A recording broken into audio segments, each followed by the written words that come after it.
You're listening to the Insightful Connections podcast. Our guest today is Hugh Carling. Hugh is a co-founder at Liveminds. Founded in 2010, Liveminds is democratizing qualitative research with AI. Their simple, fast, mobile-first platform has been used for over a decade in more than 80 countries by many of the world's leading brands. Now, they're working to enable the other 70% of the world's economy to benefit from accessing qualitative insights. Prior to starting Liveminds, Hugh founded Liveline, a virtual digital agency back in 2006 that created many of the first-of-their-kind applications, including PayPal's first Facebook app, Diesel's first Facebook group, and an iPad cooking app for the restaurant chain Carluccio's. Hugh is a serial entrepreneur, innovator, and a consistent source of inspiration for my own endeavors. Hugh, thank you for being here. Pleasure to be here. Thank you very much for a very kind intro, Seb. QualRecruit is a qualitative recruitment firm that delivers quality respondents so moderators can work confidently. Our best-in-class recruitment tech guarantees accurate recruits and high show rates, while eliminating bad actors through advanced respondent identity checks. For a limited time, new clients get a 20% discount when they use the offer code CONNECTION. To learn more, visit qualrecruit.com. So to start us off, I wanted to ask you a little bit about, if you think back, what brought you into market research originally, and how does that help inform where you are today? Well, I think it was a pretty clear pathway in many respects, although similar to many people in the industry, as I understand it, somewhat by accident as well. So when I was running Liveline, the digital agency that you mentioned in your intro, I was approached by a friend of mine who was working for Hall & Partners in a kind of innovation role there. And he knew me as kind of digital guy. So he got in touch and explained to me what they were trying to do at the time. This was back in 2007, I think. And they were exploring taking focus groups online and using blogs and journals and forums, and explained to me, which was previously an unknown, that this wasn't happening already. And focus groups were almost exclusively conducted in person at the time via telephone interviews. So yeah, I thought that was a really interesting challenge. It was at a time where we were already building Facebook applications. Facebook was growing rapidly around the world. MySpace was probably on the way out. Friendster had come and gone. Blogging was growing rapidly, and everyone in the world seemed to be communicating a lot online.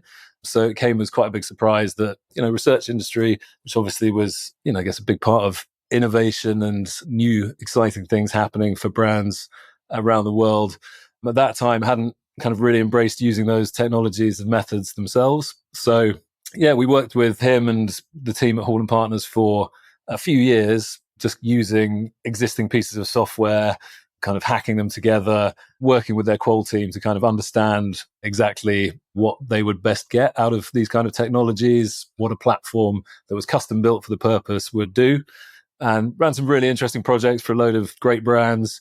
Yeah, we did projects using mobiles and capturing mobile video and mobile photos, I think in 2008, which, involved very poor quality photos, uploads that took an outrageous amount of time to get those poor quality photos. But, it became very clear that this was an amazing way to get insights in a way that you simply couldn't do from talking to people in a focus group facility. So, it really extended the capabilities of qualitative research, getting much richer context, more kind of authentic in the moment responses. And yeah, over that time, it became apparent that, there was a huge opportunity, not just for that agency, but hundreds of thousands of agencies and researchers around the world to kind of embrace this sort of technology and benefit from it. So yeah, eventually we started building the platform that we were scoping, and in 2010 launched Liveminds, which was online only to begin with, and then we introduced mobile apps to it in 2012. So yeah, that was the origins of my journey in the research world, and I've been here happily ever since. I think that's a really interesting origin story. And I kind of think, as you mentioned, it's a very common path from different fields where we'll get pulled into market research rather than necessarily set out to be in the market research industry. I'm curious, maybe how the origin of Liveminds accounts for where you are today. And if you could tell me a little bit about where Liveminds is today.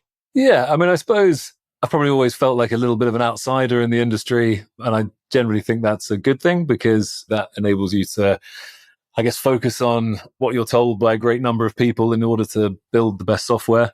I guess over the years, there's been quite a recurrent theme in terms of software platforms saying, built by researchers for researchers, which I've always thought is a kind of curious claim to make, because researchers are expert researchers. They're not expert software developers. Having said that, that is a claim replicated in many industries for many things. And you can see the obvious appeal to the buyers for it. So yeah, but having said that, quickly learned to love the industry and the people in it.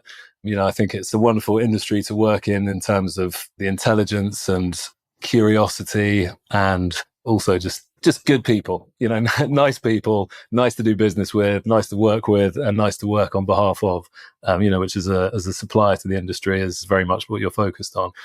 The thing that really appealed to me about, firstly, sort of going on this journey with the qualitative research world and later the sort of wider research world as well, about embracing new technologies.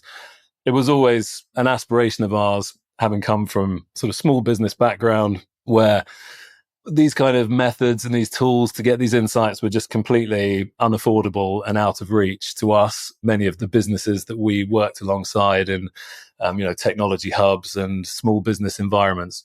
So the goal that really excited me in the long run about it was always the ability to sort of go beyond big agencies working for big brands, which, is wonderful. And you get to do some really exciting projects and really interesting things. But, as you touched on in the intro, there's a huge and majority portion of the economy which are not big brands and big businesses. And every company needs inspiring insights on which to make best decisions and progress their company, as we do as a small business ourselves.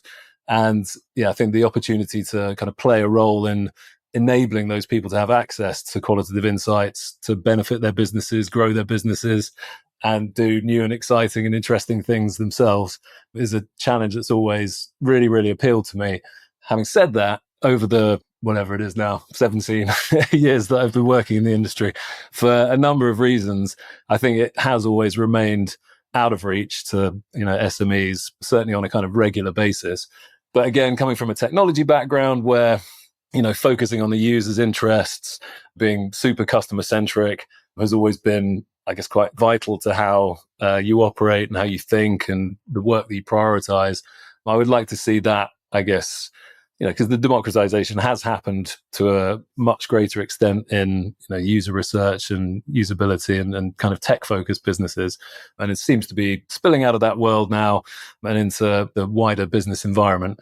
We've always wanted to play a big part in that, but because of, I guess, cost constrictions, the need for expensive recruitment, incentivization, expensive consultants to be able to, design, moderate, analyze, and report, all of that requires a lot of expertise and cost to do at the highest level, but at a level which is out of reach to many businesses. And I think now artificial intelligence, new methodologies of recruitment, incentivization, new technology platforms and the proliferation of them, which are bringing the cost down. All of these things mean that access to these methods is kind of much more achievable than it ever was before. And I think AI is pushing that very firmly in that direction as it evolves over the next few years. And that has brought me to a place where I'm really excited again about the future of the industry and the role that we can play in it. It's really interesting. So we're here, the location that I'm physically in, and this nice booth that's around me is a startup accelerator that's based in Ottawa. And as far as I'm aware, we're the only company here in the market research space. But, one of the things that has struck me repeatedly is how much all of the advising and the mentorship here keeps zeroing back in on the importance, in particular, of qualitative market research with your intended customer. And I always feel like I'm in some crazy simulation where maybe everybody's talking to me and my company specifically about how valuable what we do is, right? I think it's one of the things that can easily get lost within the industry, that outside of the big brands that we typically serve, there actually is a ubiquitous need for insights for the kind of thing that we deliver, which is insights about customers or prospective customers. If you don't understand them, you can't sell to them. You can't please them, right? You don't really have a functional business. So I think it's so interesting and so inspiring that what you've always focused on with Liveminds has been sort of making that more broadly available, sort of that mission of democratizing market research. Yeah, and I think, to be honest, that does come from sort of painful personal experience to some degree as well. The first business that I started was kind of taking the concept of fantasy football, but applying it to music and being able to kind of select your ultimate band of musicians and You scored depending on how they did in the charts, like what radio play they got, what celebrity exposure, etc. So like one of those ideas that literally everyone I spoke to was like, oh, that's amazing. You have to do that. We had a good time doing it. Struggled to make any money out of it, but it was very early .com days. But yeah, I think we made some assumptions which proved to be like deeply incorrect. And, I look back on that and think, well, actually, ultimately, we were servicing a market that we didn't really understand because it became apparent. It was like, this is really the sweet spot is for sort of teenage girls. And, I was like a 20-year-old man. So that was not a world I understood particularly intuitively. I just looked back on it and thought, actually, if we'd taken the time to really understand our audience and, their motivations, their barriers to how we plan to do things and listen to them more, we would have had a far, far greater chance of success. And there are, as we all know, from a world littered with startups that have had great ideas, but not been able to achieve the success they wanted from them. Startups, I guess, are a kind of extreme example of that because there's a whole world of bigger businesses that are still not doing research at all. I was chatting to a friend of mine the other day who had a 7-figure marketing budget where they've like never done any research at all ever.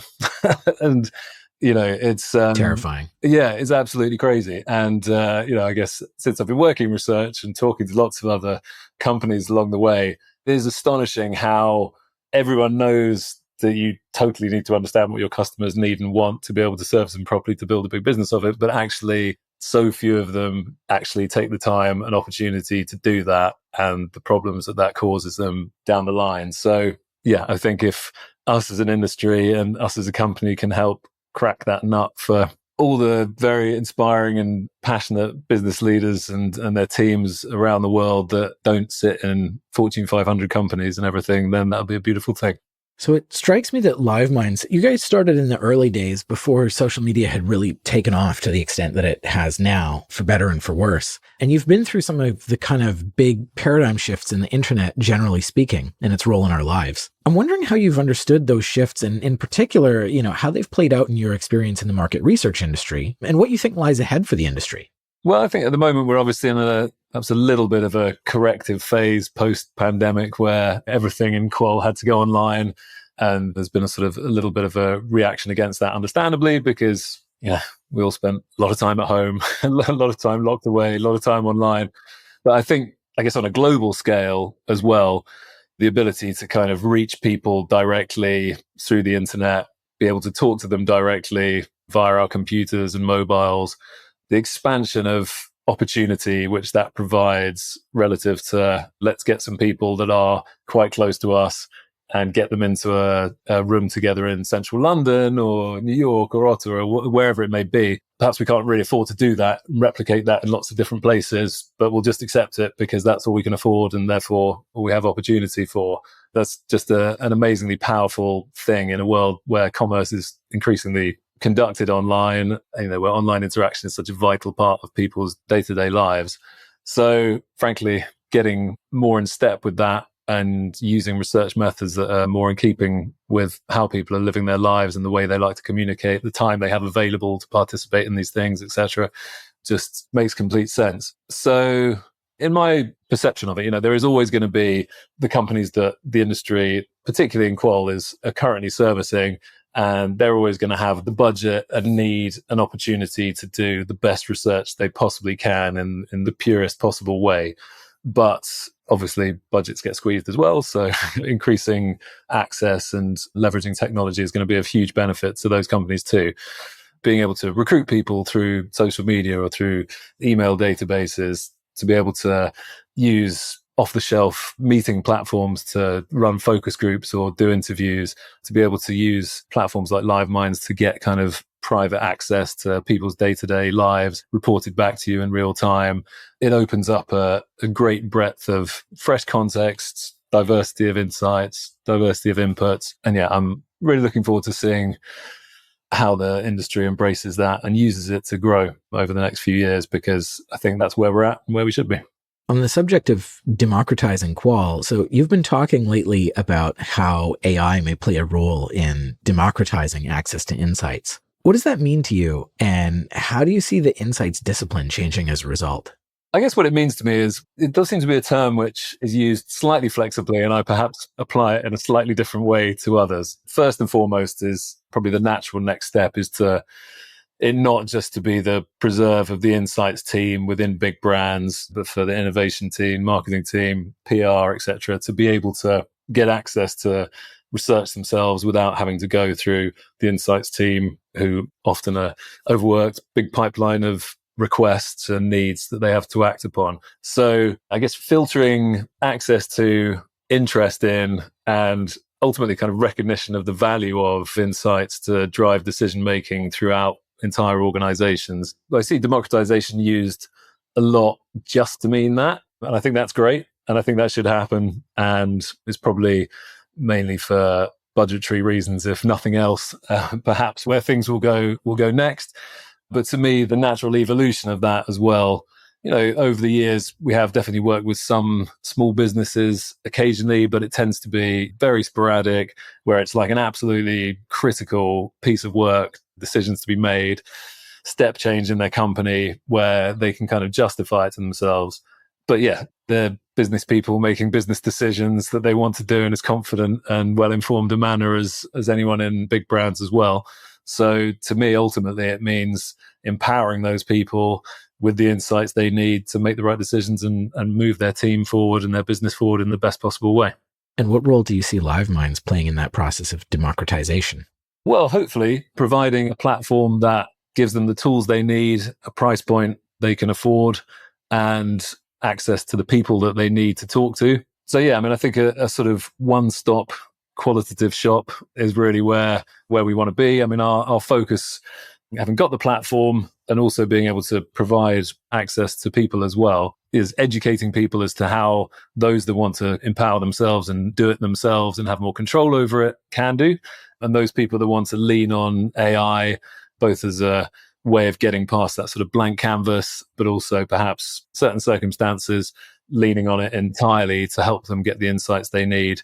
I think we're not there yet. Certainly some use cases, limited set of use cases, some AI might be able to achieve that. But, as I think we all know, incredible though AI is already, there's still a journey to go on and many, many improvements to be made until you might want to rely on its output entirely to inform your decision making. Last question. What keeps you motivated? Well, I think I've probably spoken a fair bit about it, but yeah, I'm really excited about AI just as a technologist. It's amazing to see a sort of breakthrough technology appear has just completely kind of reinvigorated my enthusiasm for what's possible with technology. I think in some ways I perhaps became a bit of a cynic about having worked in social media for a very long time, perhaps became quite cynical about the impact it's had on the world in many respects, as I think many people have. But, there's no doubt that it's also amazing in a huge number of ways as well. AI obviously has that potential for bad as well as good. So I would like to be a part of steering that ship in a positive direction as best I can. And yes, I think it's partly the technology and the potential application of it and being part of that. But then also I still feel, as I say, that what we really set out to achieve with qualitative research all those years ago hasn't really been possible, because just as a pure technology platform and then later on as a recruiter, it hasn't really been possible to move the dial a huge amount in terms of price point and accessibility. And I think, those convergence of developments makes that possible now. So the dream is within grasp. Hugh, where can people find out more about Liveminds? Well, they can go to our website, liveminds.com, or follow us on LinkedIn, where we fairly regularly post, hopefully, useful educational content about research and about making the most of breakthrough technologies like AI and implementing it in their work. And we've still got quite a big presence on Facebook, but that was predominantly for our recruitment piece. So LinkedIn and via our website. We'll always be happy with Connector. Anyone that shares our interests and enthusiasms for research and technology.